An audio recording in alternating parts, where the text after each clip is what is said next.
एक देश एक चुनाव 2034 से पहले लागू करना संभव नहीं। नई दिल्ली। बीते 75 वर्षों में भारत में 400 से अधिक बार लोकसभा और विधानसभाओं के चुनाव आयोजित किए गए हैं। यह प्रक्रिया स्वतंत्र और निष्पक्ष रही है और देश के निर्वाचन आयोग पर किसी बाहरी एजेंसी ने सवाल खड़ा करने का अवसर नहीं पाया। लेकिन सवाल यह उठता है कि क्या बार बार चुनाव करवाने की आवश्यकता को खत्म किया जा सकता है? क्या देश में सभी चुनाव एक साथ संभव हो सकते हैं? इस सवाल का उत्तर खोजने के लिए 2023 में पूर्व राष्ट्रपति रामनाथ कोविंद के अध्यक्षता में एक कमेटी का गठन किया गया। इस कमेटी की रिपोर्ट के आधार पर केंद्र सरकार ने हाल ही में 2 महत्वपूर्ण बिल संसद में पेश किए हैं। संविधान 129वां संशोधन विधेयक, केंद्र शासित कानून संशोधन विधेयक 2024, जो पुडुचेरी, दिल्ली और जम्मू कश्मीर के विधानसभा चुनावों से संबंधित है। इन विधेयकों को विस्तृत चर्चा और सर्वसम्मति के लिए संयुक्त संसदीय समिति JPC के पास भेजा गया है। लेकिन तमाम औपचारिकताओं के बावजूद यह व्यवस्था 2034 से पहले लागू नहीं हो पाएगी। आर्थिक चुनौतियां। EVM की खरीदी पर भारी खर्च। निर्वाचन आयोग की रिपोर्ट के अनुसार 2034 में अगर एक देश एक चुनाव लागू किया जाता है तो EVM की खरीद और अन्य व्यवस्थाओं के लिए 1.5 लाख करोड़ रुपए खर्च होंगे।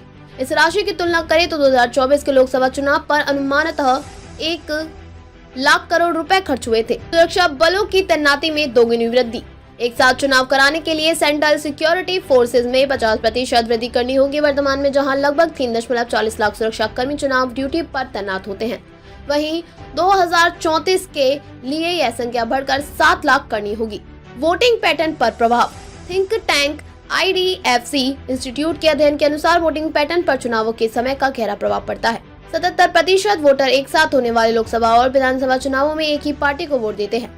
दोनों चुनावों में 6 महीने का अंतर होने पर यह प्रतिशत घटकर 61% रह जाता है।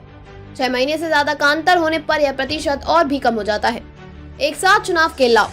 शासन में निरंतरता। लगातार चुनावों के कारण सरकार और राजनीतिक दलों का ध्यान विकास और जन कल्याण से हटाकर चुनावी तैयारियों पर केंद्रित रहता है। एक साथ चुनाव होने से यह समस्या समाप्त हो जाएगी। पॉलिसी पैरालिसिस खत्म होगा। चुनावों के दौरान आदर्श आचार संहिता लागू होने से प्रशासनिक कार्य और विकास योजनाएं रुक जाती हैं। एक साथ चुनाव होने पर यह अवधि सीमित हो जाएगी। वित्तीय बचत। हर चुनाव में मैन पावर, सुरक्षा व्यवस्था और उपकरणों पर भारी खर्च होता है।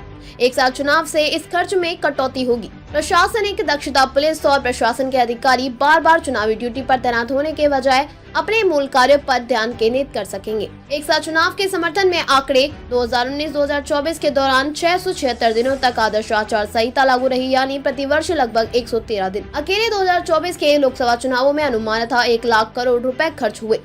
प्रमुख चुनौतियाँ।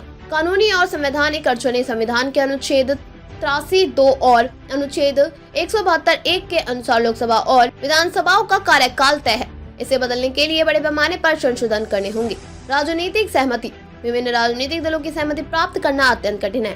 प्रशासनिक तैयारी। EVM की भारी संख्या में खरीद और उनकी सुरक्षा सुनिश्चित करना चुनौतीपूर्ण है। एक देश एक चुनाव नीति का क्रियान्वयन प्रशासनिक और वित्तीय दृष्टि से फायदेमंद हो सकता है, लेकिन इसे लागू करने के लिए व्यापक तैयारी, संसदीय सहमति और संवैधानिक संशोधनों की आवश्यकता होगी। हालांकि यह एक दीर्घकालीन प्रक्रिया है और 2034 से पहले इसका अमल में आना संभव नहीं दिखता है।